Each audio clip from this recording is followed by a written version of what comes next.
एक दिन राधा अपनी भैंस के लिए जंगल में चारा काटने जा रही थी। तभी पास के एक बरगद के पेड़ पर एक जादुई तोता बैठा था। वाह, ये औरत कितनी मेहनती है। मैं कई सालों से देख रहा हूँ। ये हर सुबह जंगल आती है और अपने भैंस के लिए ताज़ा चारा काट कर ले जाती है। लेकिन एक भैंस कितना ही दूध दे, उससे तो बस इनके घर की खीर ही बनती होगी। फिर ये बेचते क्या होंगे? मैं एक जादुई तोता हूँ, क्यों ना मैं गाय बनकर इनके घर चला जाऊँ। मेरे दूध को बेचकर ये अपनी जिंदगी आराम से जी सकेंगे। हाँ, ये ठीक रहेगा। ये औरत बहुत दयालु और नेक दिल भी लगती है। इतना कहकर तोता पेड़ से उतरा और एक सुनहरी चमक के साथ एक खूबसूरत गाय में बदल गया। फिर वो राधा के पास गया और बोला, हे दयालु औरत, इस जंगल में मेरा कोई नहीं है।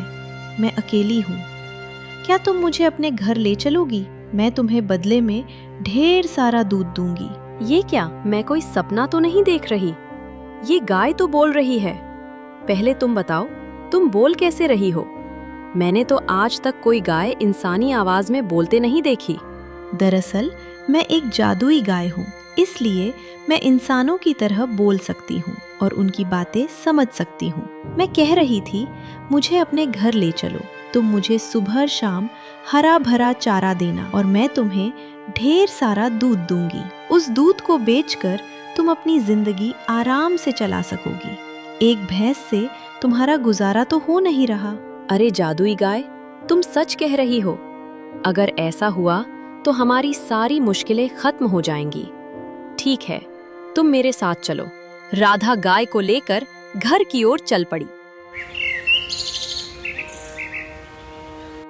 थोड़ी देर बाद राधा गाय के साथ घर पहुंची तो उसके पति मोहन ने आश्चर्य से पूछा, अरे राधा, तुम तो भैंस के लिए चारा काटने गई थी, फिर ये गाय कहाँ से ले आई तुम?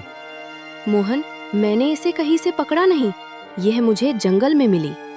इसे बस थोड़ा सा चारा देना है और यह बदले में ढेर सारा दूध देगी। हाँ, एक भैंस से हमारा गुजारा नहीं हो रहा था। अब इस गाय का दूध बेचकर हम अच्छे से जी सकेंगे। राधा, तुम सच कह रही हो। फिर तो तुमने बहुत अच्छा किया। हम आज से इस गाय का अच्छे से ध्यान रखेंगे। उस दिन से दोनों रोज जंगल से गाय के लिए हरा भरा चारा लाने लगे। दिन बीतते गए। कुछ समय बाद मोहन गांव के मुखिया के पास रोज दूध देने जाने लगा।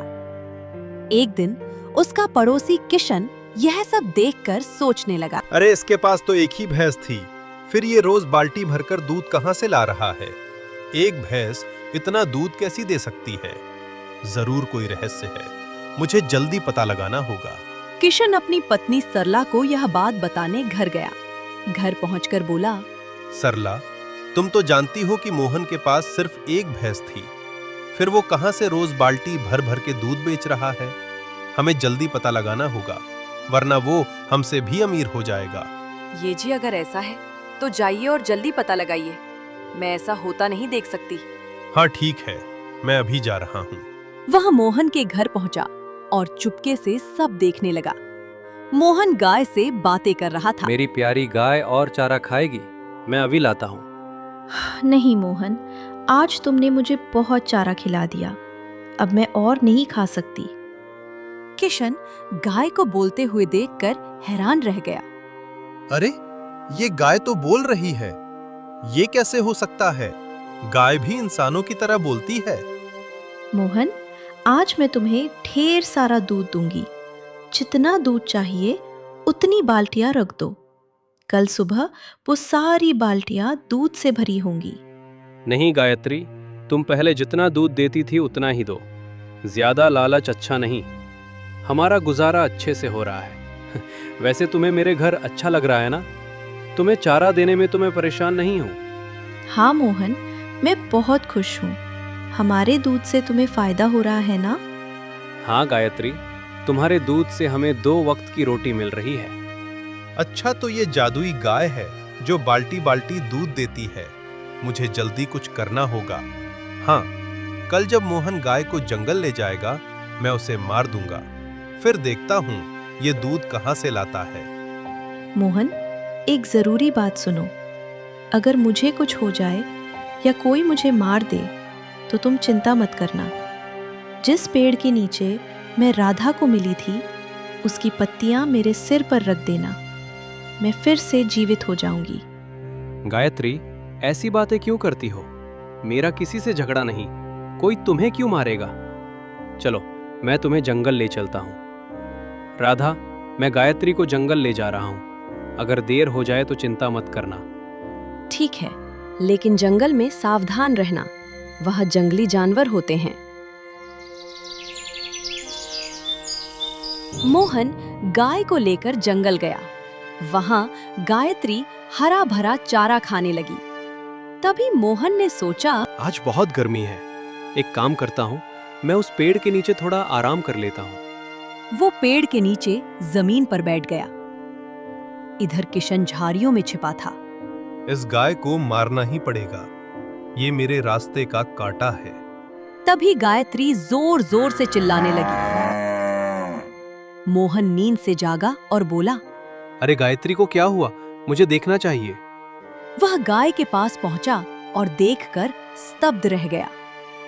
गायत्री मर चुकी थी। मोहन बहुत दुखी हुआ और उसकी आंखों से आंसू बहने लगे। हे भगवान, ये कैसे हो गया? मेरी गायत्री कैसे मर गई? अब मैं राधा को क्या जवाब दूंगा? मोहन उदास होकर घर लौटा। तभी राधा ने पूछा, मोहन, क्या हुआ? तुम इतने दुखी क्यों हो? और गायत्री कहाँ है? राधा, मैं तुम्हें कैसे बताऊं? गायत्री अब नहीं रही, वो मर गई। ये क्या कह रहे हो? वो तो जंगल में चारा खाने गई थी। बताओ क्या हुआ? मैं जंगल में पेड़ के नीचे सो रहा था, तभी अचानक गायत्री की चीख सुनाई दी। जब मैंने देखा तो वो मर चुकी थी। ये कैसे हो गया? वो गाय हमारी कमाई का एकमात्र सहारा थी। अब हम क्या करेंगे? राधा, चिंता मत करो, मुझे गायत्री का रहस्य पता है। मैं जंगल से पत्तियां लाता हूँ। ठीक है, लेकिन सावधानी से जाना।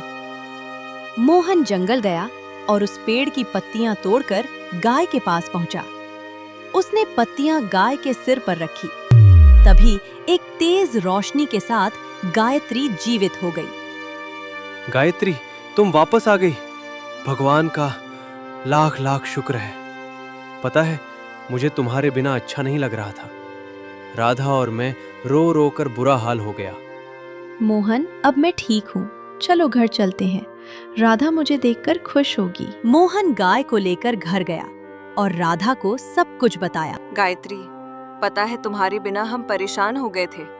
राधा, अब चिंता मत करो, मैं फिर से लौट आई ना। मुझे अब प्यार से सुरभि कहकर बुलाना। घर में खाने को कुछ नहीं है, अब क्या करें? मोहन, बाल्टी लाओ, मैं तुम्हें ढेर सारा दूध दूंगी। सुरभि, पहले जितना दूध देती थी उतना ही दो, वो हमारे लिए काफी है। मोहन बाल्टी लाया। एक जादुई रोशनी के साथ बाल्टी दूध से भर गई। वाह सुरभि, तुम्हारा दूध तो बहुत गाढ़ा है, लेकिन अभी हमारे पास चारा नहीं है। कोई बात नहीं, हमारे पास अमरूद का पेड़ है, उसकी पत्तियां लाओ, वही खा लूंगी। तभी किशन पीछे से आया और यह सब देखकर हैरान हो गया। मैंने तो इस गाय को मार दिया था, फिर ये कैसे जीवित हो गई? मुझे फिर से कुछ करना होगा। राधा, मैं मुखिया के पास दूध देने जा रहा हूँ। अगर देर हो जाए तो चिंता मत करना। ठीक है, लेकिन थोड़ा जल्दी लौटना। मोहन जंगल के रास्ते मुखिया के घर गया। रास्ते में उसने एक बूढ़ी औरत को कुटिया के सामने रोते देखा। अरे अम्मा, आप रास्ते में बैठकर क्यों रो रही हैं? बेटा, मुझे 2 दिन से भूख लगी है, कुछ खाने को मिल जाए तो अच्छा होता।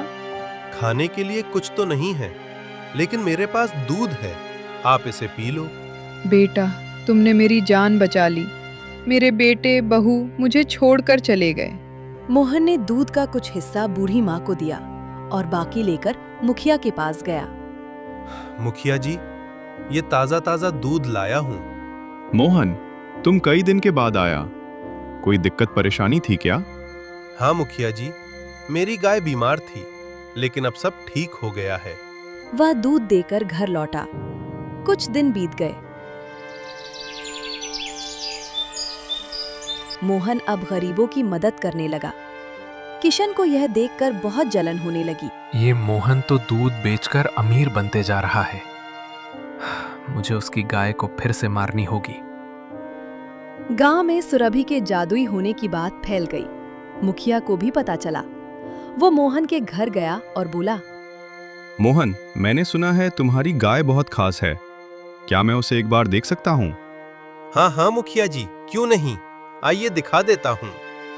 वह मुखिया जी को गौशाला ले गया। मोहन, मुझे यकीन नहीं आ रहा है। क्या ये गाय मेरे सामने दूध दे सकती है? हाँ क्यों नहीं, देखिए। उसने एक बाल्टी रखी और बोला, सुरभि, मुखिया जी को अपनी शक्ति दिखाओ। एक सुनहरी रोशनी के साथ बाल्टी दूध से भर गई। मुखिया लालच में आ गया और बोला, मोहन, ये गाय मुझे दे दो। मैं तुम्हें बहुत सारा धन दूंगा। नहीं मुखिया जी, ये गाय मैं नहीं बेच सकता। मुखिया ने गाय को छूने की कोशिश की, लेकिन उसके हाथ जलने लगे। मोहन, ये मुखिया गरीबों को लूटता है। आज मैं इसे सबक सिखाऊंगी। मुझे माफ कर दो, मैं ये गाय नहीं लूंगा। मुखिया जी, आपने गरीबों की जमीन छीनी है, उन्हें वापस कर दीजिए और माफी मांगिए। मुखिया को अपनी गलती का एहसास हुआ। उसने सबकी जमीन लौटाई और गरीबों की मदद शुरू की। मोहन, अब मेरा काम यहाँ पूरा हुआ। तुम अब खुशहाल हो। मैं किसी और गरीब की मदद करने जाऊंगी। सुरभि, तुमने हमारी जिंदगी बदल दी। ये एहसान जिंदगी भर नहीं भूलूंगी। सुरभि चली गई और मोहन और राधा खुशी खुशी रहने लगे।